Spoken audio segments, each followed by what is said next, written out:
Welcome to our Intro to Bullet Journaling program. My name is Ann Gerard. I am one of the public services librarians here at the Columbia Public Library. I am being assisted tonight by my colleague, Amanda Showers. She's one of our library associates. She is also a bullet journaler, so I kind of wrangled her in to hopefully share some of her experiences with the process as well. So to begin the program, I have to start out with mentioning Ryder Carroll and his book, The Bullet Journal Method. I'm going to quick turn off my camera here. Sometimes that can block our video. All right, so Ryder Carroll's book, The Bullet Journal Method, is where he lays out the process of bullet journaling. And we actually do own several copies of it here at the library. We also have the downloadable audiobook is available. And I can't recall if it's on Hoopla or Libby, but it's on one of our downloadable services as well. And it's a great place to start with bullet journaling. Ryder Carroll has really laid out the entire process and explained the methods behind what he was doing when creating it. And so I think if you're new to this completely, you want to start there. If you can't get your hands on the book, he also has a website, bulletjournal.com, which we will refer to throughout the program as well. There's some links that I will refer to. So to start out, I was wondering if anybody who's come tonight already does bullet journaling. If you have, if you would maybe go ahead and put that in the chat, or you could also just raise your hand and let us know.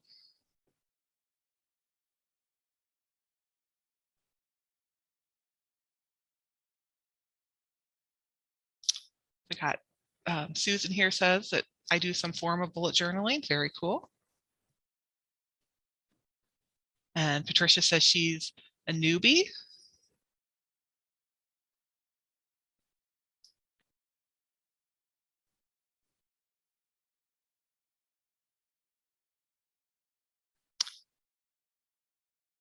And Caitlin says she used to do it a lot, but wants to get back into bullet journaling. So great. Well, hopefully we will give you guys all a great overview of it. Krista says that you want to do it. Great. Well, hopefully this will give you a good overview and give you some resources that you can use to get into it. Definitely. And yes, it may solve all your problems. We actually did this program for the first time in January of 2020. This was before we knew that the whole world was going to just get turned on its head. And so it's feeling like it might be a good time to start reorganizing our lives and trying to get back into some normal stuff. And so it felt like a good time to review bullet journaling. So I hope everybody this evening gets a little bit out of it. Okay, so why would we want to use a bullet journal? You might hear us refer to it as bujo. That's kind of the slang for it, or as you know, as you will come to see in bullet journaling, they like to keep everything very concise. So we keep it as short as possible to say what we want to say. But a bullet journal is a way to have everything that you need, your planner for your days, a place for your to-do lists, the goals that you're trying to accomplish, a daily diary, a place to keep it all in one place. This is a way to really keep focus on what you're doing. It's really easy sometimes to get overwhelmed and get off track. And Ryder Carroll found that having a very concise and organized approach to his scheduling helped him stay focused on things. And so that's how he came up with his method. There's a great link here, and I should have mentioned this at the beginning. I'll mention it now. This whole slideshow is full of links to different resources that I've referred to when putting the program together, and there are many more beyond what's on this slideshow. But I'm going to share this slideshow with anybody that's interested in it at the end, so that you can have access to all of these links, because there's lots of just great ideas out on the internet. So I'm going to click on the BuzzFeed link here. This is an article that another bullet journaler told me about. It's from BuzzFeed, and it's a great overview for beginners. And I just want to mention, she talks about, let me zoom in because it's of course super tiny.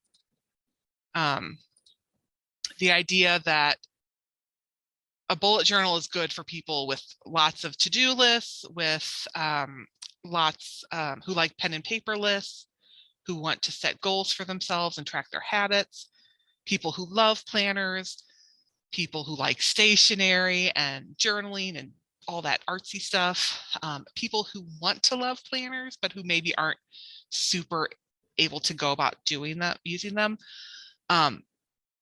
But ultimately, you don't have to be any of those things. At the end of the day, you make the bullet journal whatever you want it to be, to fit into your own life. And so because of that, even if these ideas aren't necessarily you, you can make it fit who you are. All right, so we'll jump back here. So getting started with bullet journaling. You will see lots of examples of bullet journals tonight that are fancy and all over the place and very in depth in everything that they do. They do lots of different things that they keep track of. But at the end of the day, all you really need is a notebook and a pen or a pencil to start creating your journal. If you're going to go and do lots of artsy things in there, you might also want different colored pens or markers. You might want washi tape to help create cool borders in the books. You might need a ruler, a pencil, eraser, things like that. Stencils can come in handy because you might be creating tables and other things like that in your journal. And all of those supplies can come in handy for that. But at the end of the day, or at the beginning of the day, really, all you need is a notebook and a pen to get started. And that brings us to the types of journals, the types of notebooks that are out there that you might want to choose from. What type of journal style works the best for you? We're going to talk about 4 different ones. The first one being just a completely blank notebook.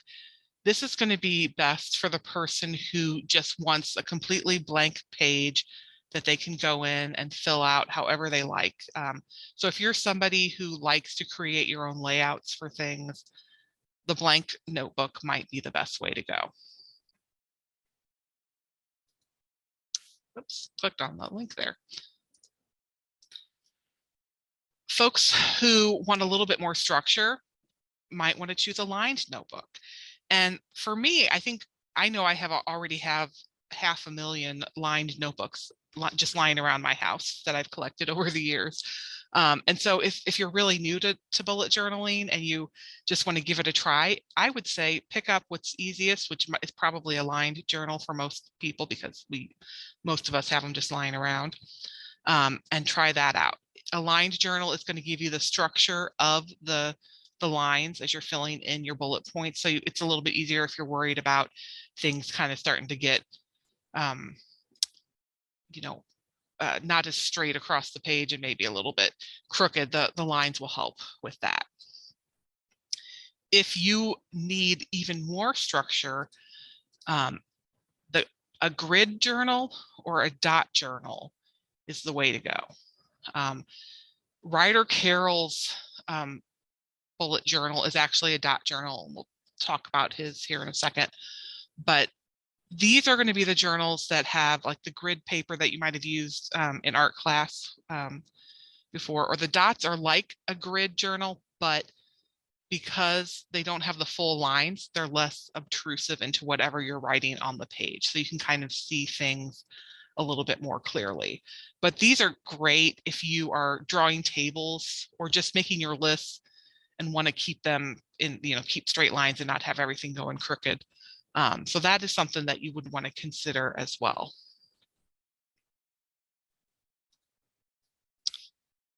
Some popular brands for the journals.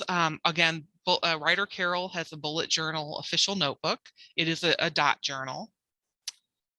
Keith just noted he uses grid composition notebook, which is definitely a way inexpensive tool. So it's a great way to get started without having to spend a lot of money. But some other popular dot journals are going to be your Lecterm 1917, the Moleskine notebook, and the Northbrook's dot grid journal. And you can find all of these and many more online, like go to Amazon, or you could find them at your office supply store. So they're pretty easy to get your hands on. You do want to consider a couple things about the notebook beyond the whether or not it has dots or rules or nothing at all. You want to consider the weight of the paper and kind of look at the types of pens or markers that you're using. You will be writing most likely on both sides of every page. And so you don't want your ink to be bleeding through. So you want to make sure you have a heavy enough paper weight if you're going to be using pens that do have a tendency to bleed. You can also find journals that have their page numbers already entered. For example, the bullet journal has page numbers already on the page, but you can also just get a blank journal where you fill in the page numbers as you go as well. The journal size is something to keep in mind, because if you want to take your journal with you, you need to consider how portable it is. And then lastly, what kinds of ephemera do you have? What kind of loose materials are you keeping track of? Maybe you have some receipts or some tickets for something that you need to keep that's loose. A pocket on your journal could be a place to kind of temporarily store some of those things. So that's something you might keep in mind as well.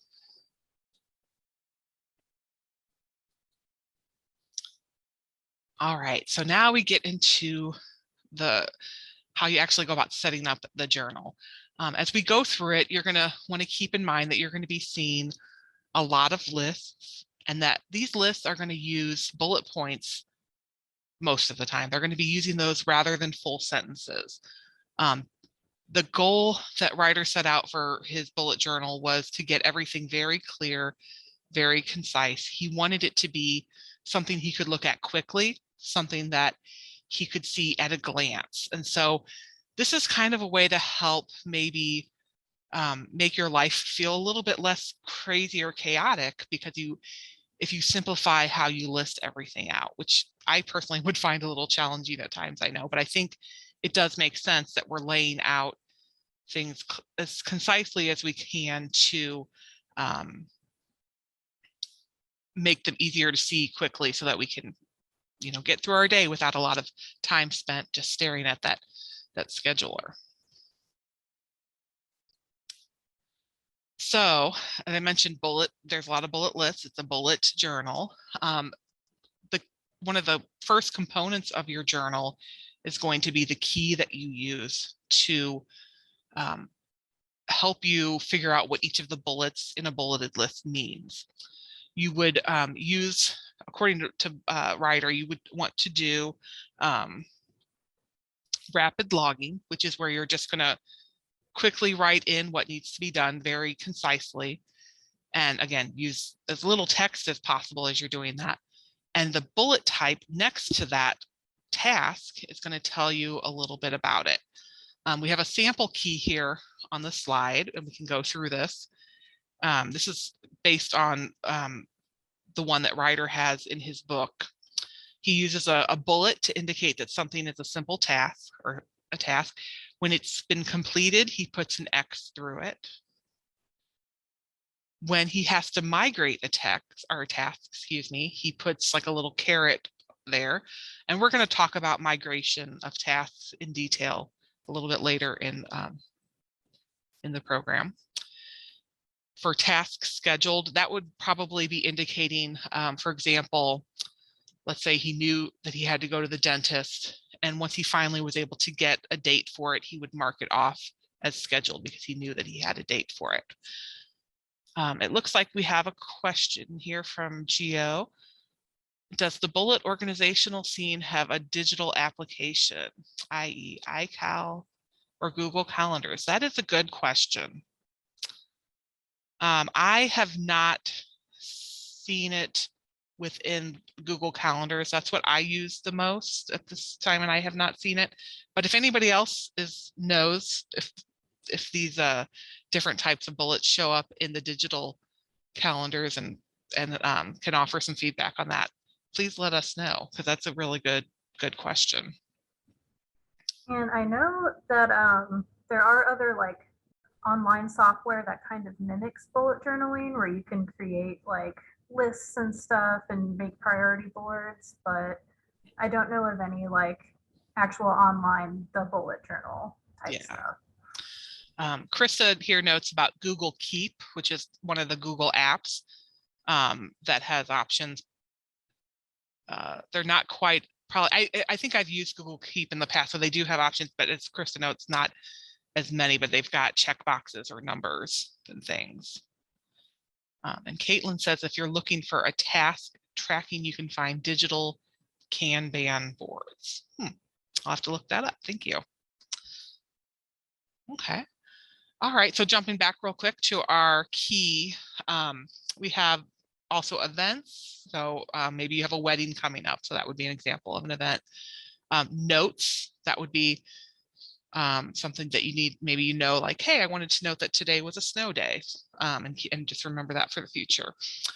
Then the asterisk there is for priority. So we all know we have some things that are more important than others. And then inspiration, so that might show up. I think inspiration will show up mostly in your daily logs, which we'll be talking about. So maybe a thought you had that day, something that you realize like, okay, this is something that I don't want to forget. So those are some of the basic key bullet points.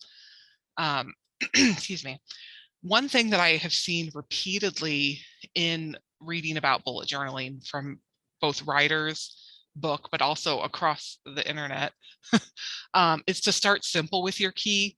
It is super easy to create all kinds of bullets and that have different meanings, and that might work for you, but it seems to be a genuine consensus that starting simple is a good way to go, because it helps you, especially if you're new in the process, to keep track of what all those bullets mean, so that you can actually use them for your rapid logging. And here we have some sample keys that I found out on the internet. Again, we have the key on the left, which is very simple, very much along the lines of what Ryder did in his book. And then you have the middle key there, and then the key that's on the right, which are a little bit more complex, which have incorporated color into their keys, for example. So these, again, can be very personalized. And I would just encourage you to start simple. And if you want to expand, there's a lot of great examples out on the internet that can maybe inspire you. And once you figure out too what you need to keep track of.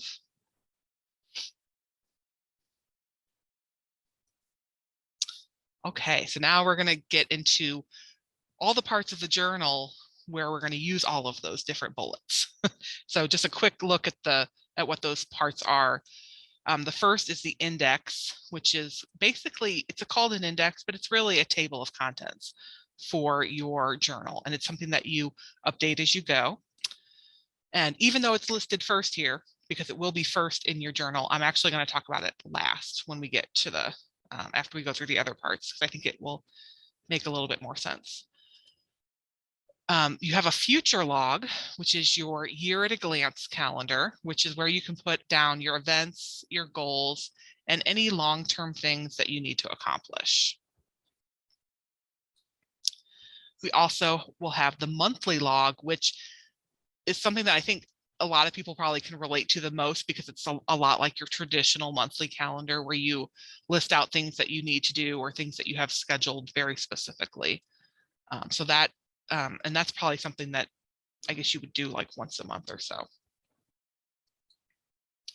And then we have our daily weekly log, which is a place, really, I think it's a neat place because you can keep it as a place to do your to-do list for the day, but you might also use it as a diary where you keep track of things. I really like the idea or the description of it as being like a ship captain's log, where you kind of are keeping track of what occurred on the ship today, with yourself, I guess, being the ship. I don't know. Okay, so let's take a look at these in a little bit more detail here. The future log, and the future log here, I'm going to jump to the website so I can show you his picture of it a little bit bigger. But just a reminder, the future log is your year at a glance. So let me jump there.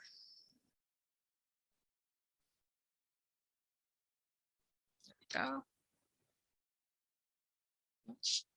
So this is from Ryder's book, and he shows you how he lays it out. He just takes his future log, falls across 2 spreads in the journal. So in this example here, he's got May, June, July, August, September, October. But so basically he puts 6 months per spread, and he just basically divides that spread into 6 boxes. And what he can then do in those boxes is go ahead and list out things that are upcoming in his life. So for example, his future log might show upcoming birthdays, maybe upcoming appointments, a wedding coming up, things that he knows are coming up, and he can enter stuff in there, at any time. This is something that you can use as kind of a place to kind of dump everything that is coming up that you don't want to forget is going to happen, but that maybe you don't have to worry about it right now, but you want to make sure you have it in one place so that when you're ready for it, you can go and get it so that you can then put it on your monthly schedule wherever it needs to go, for example, or your daily one. So let's see if we can scroll through this page, because so there's some other examples here. This person made theirs where they listed out each month in a small box. So this person is using a little bit less space even and putting the whole year. This is a person who's got the months. They've, like Ryder, they have the 6 months per spread, but they actually list out the calendar so they can see the days in the month as well.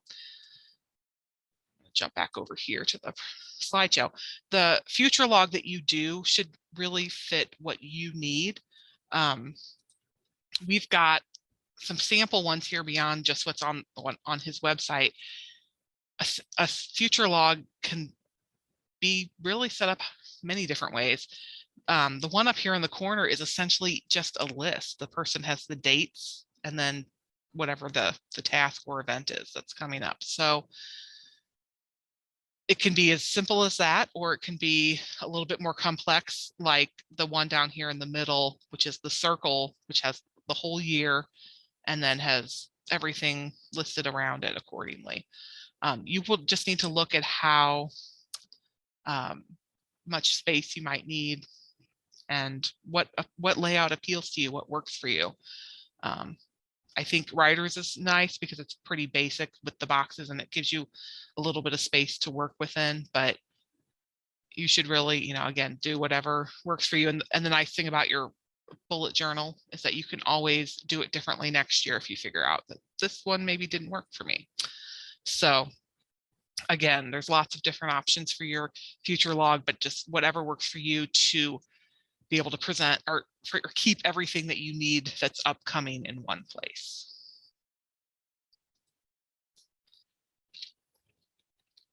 This is a picture that Amanda, our co-host tonight, actually shared with me, which I thought I wanted to share with everybody because I thought this is also a good tool, and it's appropriate here for the future log because of how the future log is divided up according to Ryder Carroll. But Amanda created for herself a nice little layout so that she can easily refer to how many rows and how many columns are on her pages, so that when she is building layouts in the journal, she has something she can easily refer to.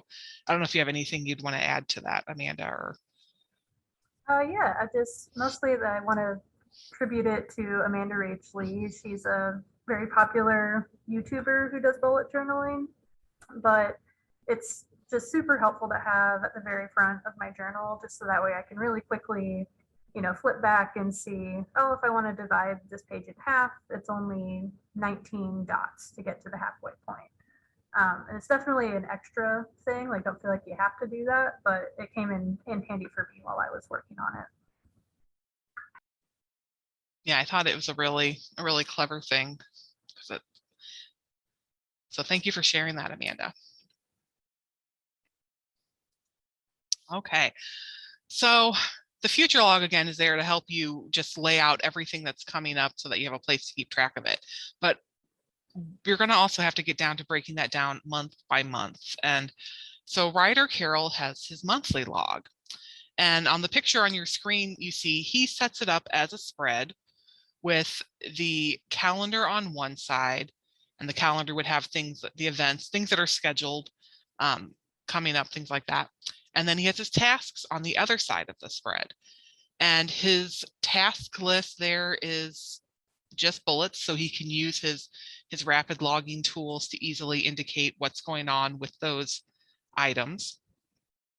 And on the left, on the calendar side, he just has everything listed out, very simple, very basic, maybe some times listed. It's not super overwhelming with text. I personally, feel like, oh, maybe that might be not enough information. So I think it could be a little bit challenging for myself to try to get into that mode, but I could see how that could also be something that could help simplify things, to not have too much stuff weighing down your calendar. Again, though, you will figure out what works best for yourself. And there are lots of great examples for monthly logs that we'll look at a couple here in a moment. Again, the monthly log is a place to keep your schedule. So what's actually coming up, what do you have set at certain days or certain times, and a place also to keep the tasks that you need to complete that month that aren't necessarily scheduled for a certain time, but that you want to keep track of so that you can mark them off as you complete them. And you can use it like a traditional calendar and fill things in ahead of time, or as a place where you can fill things in after the time. I'm certainly one of those people who likes to add things to my list after I completed them to show myself that I completed them. So I appreciated that aspect of the monthly log.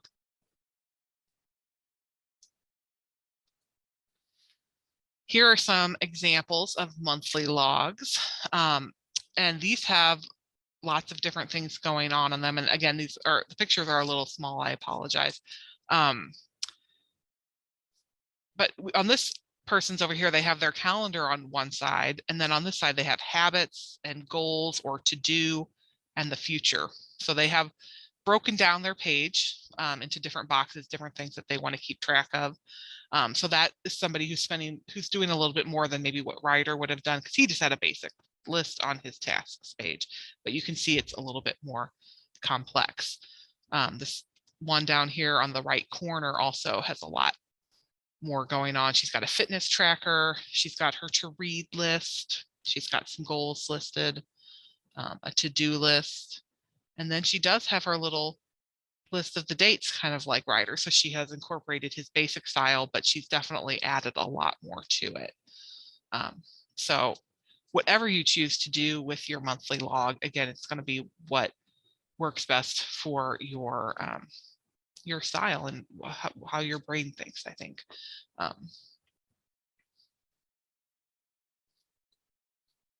So I mentioned migrating or migration a little bit earlier. This is something that Ryder came up with, which is a filtering system for your calendar. I know oftentimes I'll have tasks that don't get completed when I plan them.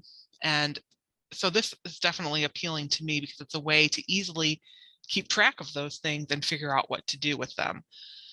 You can move them to the next month to be accomplished, or you might be able to look at them a little bit more closely and realize that you don't necessarily need to do them.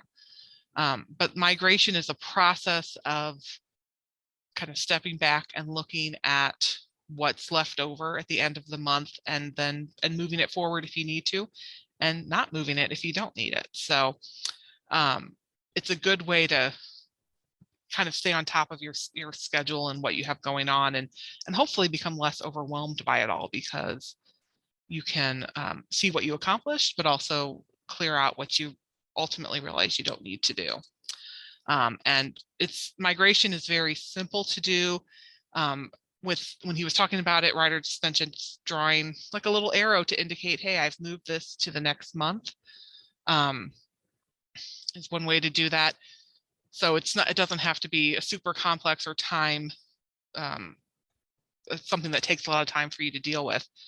Just go through at the end of the month quickly and move those things around as needed. The signifiers that were in the list earlier also can come into play here because they can help you mark things a little bit more quickly than if you were trying to write out for example, what you did with something. The signifiers can be a quicker way to indicate what you've done with a task.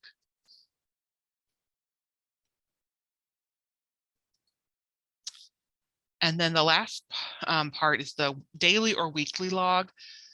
This is a place to track your day-to-day use. It might also be week to week, depending on whatever your preference is. It's a place to rapid log the tasks and events and notes for the day. You might keep a to-do list for the day, for example, or you might use it as a diary and fill in stuff that happened throughout the day. You don't necessarily have to fill it in every day because if you may not have stuff every day, and some days are going to have more than others. So it's just something that will vary a lot. So if we look at an example of the daily weekly log from the bullet journal website here, you can see basically he just starts by writing down the day and making his bullet list of things that he's doing that day, and he will mark them up accordingly with the different types of bullets. And once he's finished with the day, he starts with the next day. Some are longer than others. Some have more going on than others. So that's just, I see it as like my to-do list for that day or that week. And again, you could also treat it as like a diary to keep track of things that have happened that that you want to remember, that you don't want to forget that have occurred.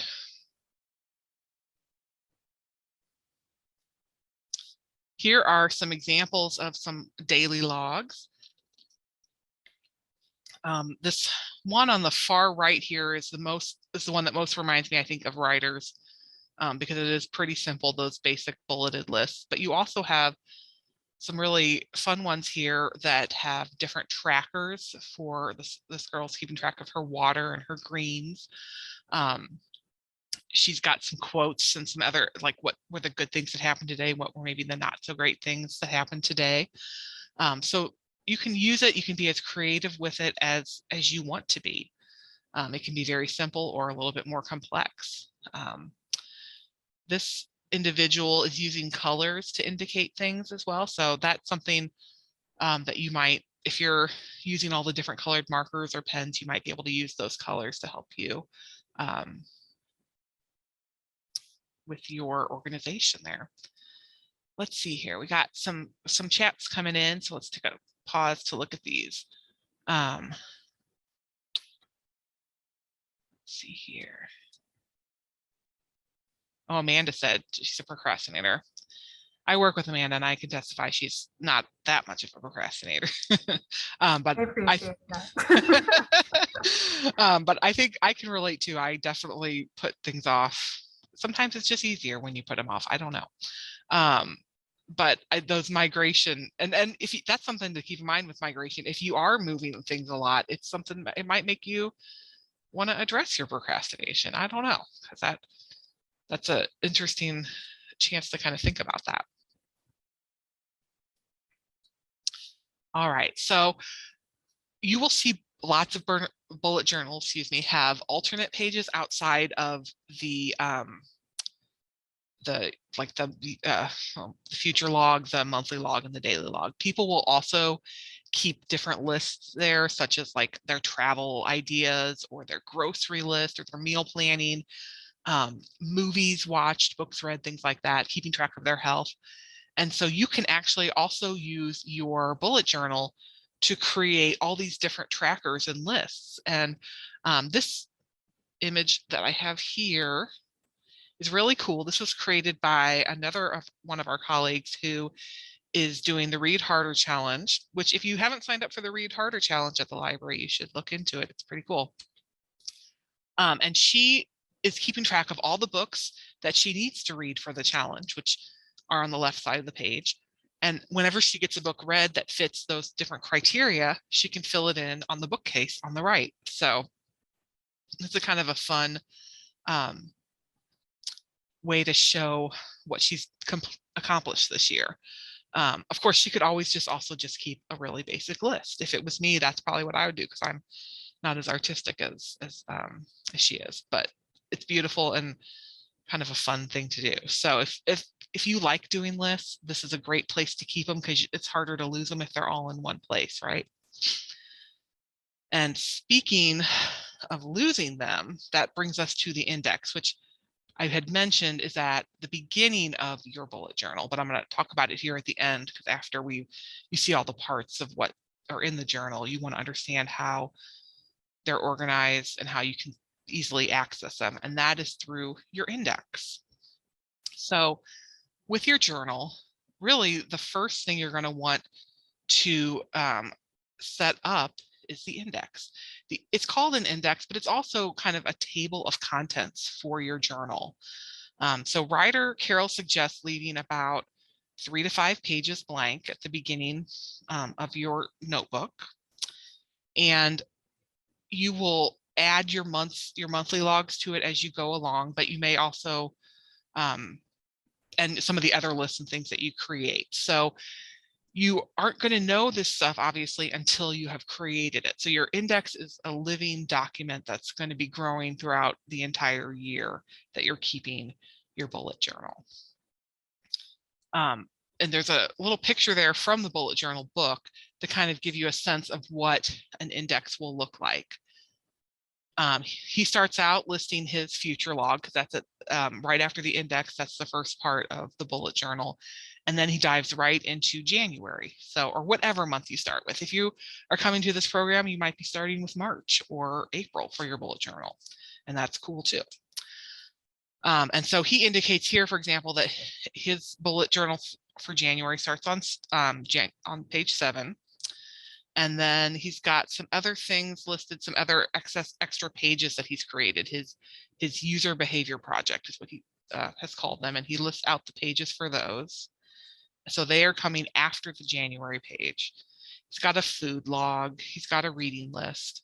He's got some drawings. And then he has the listing for February, for his February monthly log. So you can tell he's just filling things in the index as he goes along, and he lists the page numbers as well as they occur. And these indexes can be updated, and the pages he notes do not need to be consecutive. So he has drawings on pages 25 through 29, and then on 32, and on page 36. So he is able to just add to the index as things occur, and as he adds them to the journal.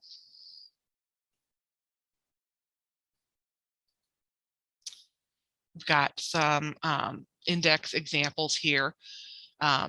The one on the left here is very much like Writer's example, just very, very basic.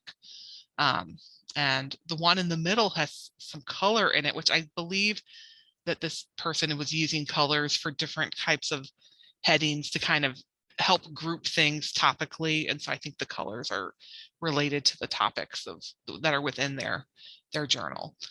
So your index could be a little bit more complex if you need it to be.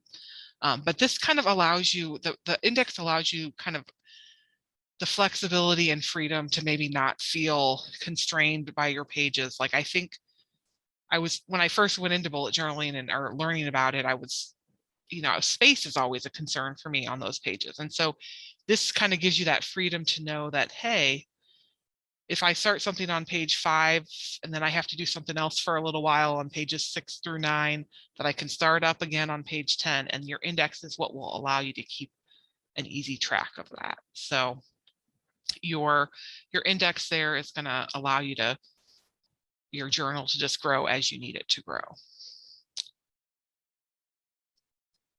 And this brings me, I think, to my last slide, which is talking about the threading on the pages of the numbering of the pages.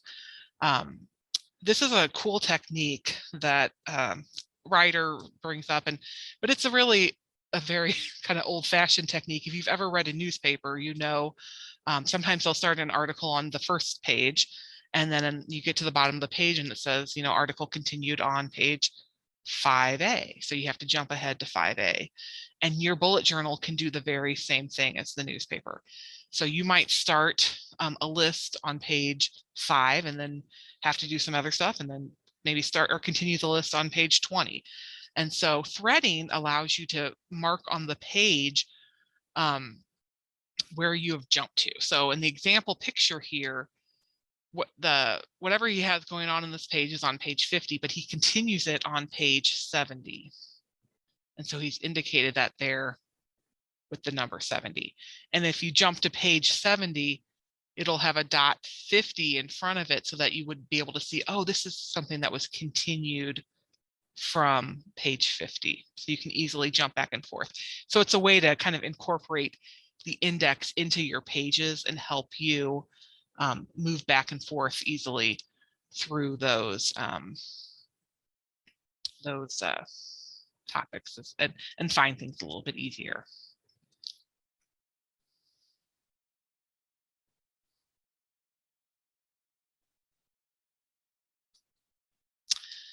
All right, so that's the last of my slides. I have my email address listed here because, as I mentioned, I would love to share this presentation with anybody that's interested in it so that you can have access to all of the different links, because there's lots of great web resources out there. That's where I got a lot of the photos from, but there's also a lot of great blog posts from different perspectives on doing bullet journaling. And so if that's something you're interested in, my email address is listed. Please drop me an email and I will get that shared with you.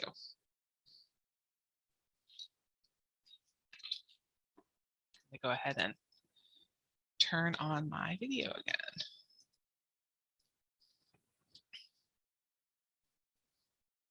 Did anybody have any questions or any comments about bullet journaling that you'd like to share? If you want to, feel free to put it in the chat, or again, you can turn on your microphone and say it over the mic if you want to, if you have any thoughts about it or any questions.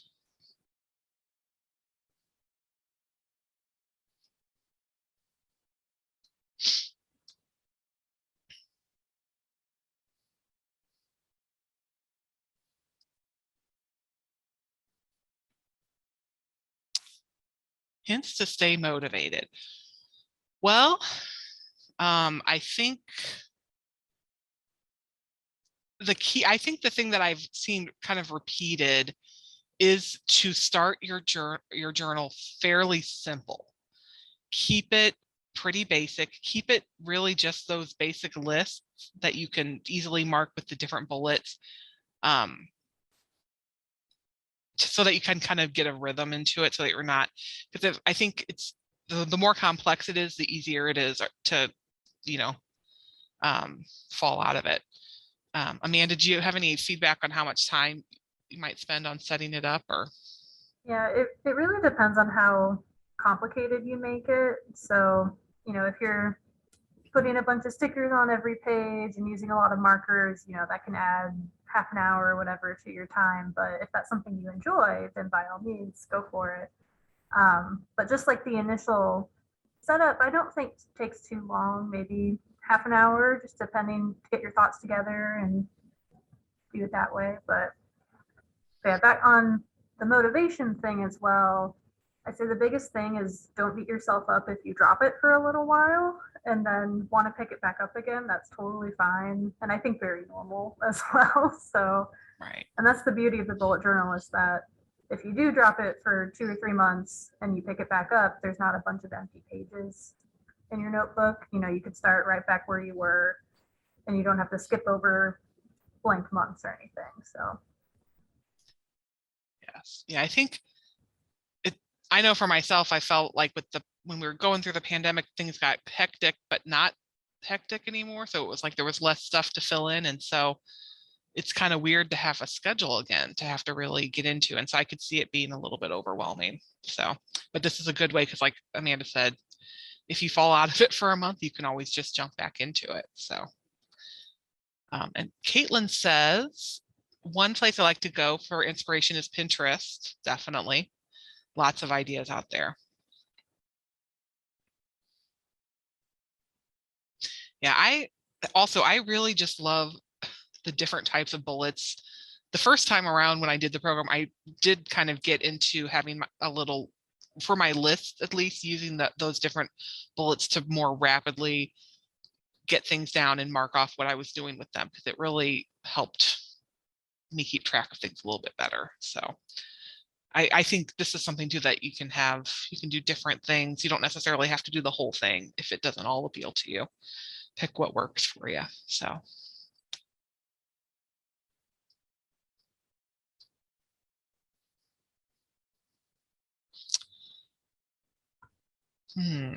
That's a good question, Marilyn. Marilyn says she's started a few and then ends up taking long notes and using up those pages. So that, that's a good question in terms of how do you kind of minimize that. I think, doing your best, if there's any way to make any of that more listy where you use your rapid logging, that might be one thing, but I mean, I think there's no law against also maybe just continuing into a new notebook and just having it if need be. Yeah, that was what I was going to say too, is, if it really is pages and pages of notes, maybe having a separate notebook for your calls. Yeah. Wherever you take those calls, usually that might help. But. Yeah.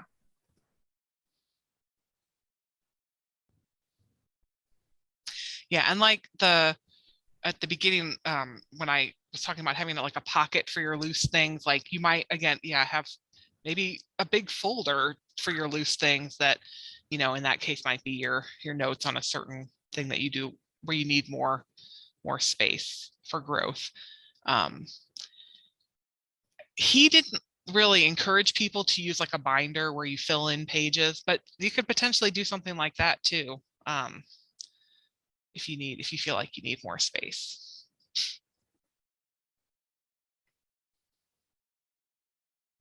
And Krista, your question about how many pages you need, I'm not entirely sure. Any notebook I've had have been unnumbered, and I actually don't tend to number my pages, but I'd say they probably are at least 50. They're not like I have one journal here with me now, and it's not too giant or anything, but.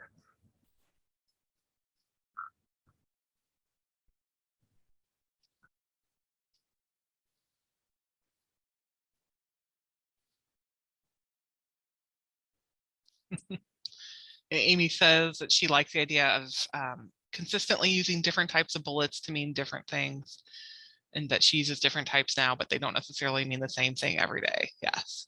I think that would be like the first year of using a bullet journal, just be kind of training yourself to be consistent. So for yourself. So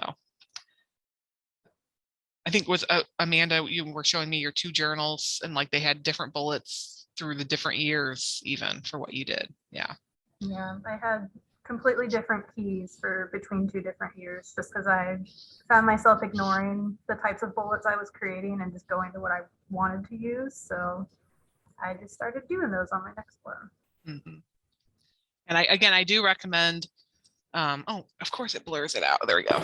The Ryder Carroll's book, or the audiobook version, just to listen to him explain how he got into it. It's really interesting in it, I think, because you can kind of hear a little bit about how his mind works and how he figured out these things, and that could also help in figuring out what will be most useful for you. So let's see, Marilyn says she uses a Lavender Circa notebook for work notebooks. Very good. And so you use for work notes for one type of notebook and a punch in loose things for, I guess, different things. And that's something, I don't remember if it I don't know if it was you, Amanda, or if it was somebody else who was telling me that they use their bullet journals for different aspects of their life. And maybe it was you, Amanda, saying like you have a work one and a life one. So you might also, yeah, if that helps with space, having a journal for each aspect of your life, if that's. Yeah, like I'm in grad school right now, and I do tend to keep that stuff separate just because it helps me, understand my life a little better that way. Yeah. But Mhm.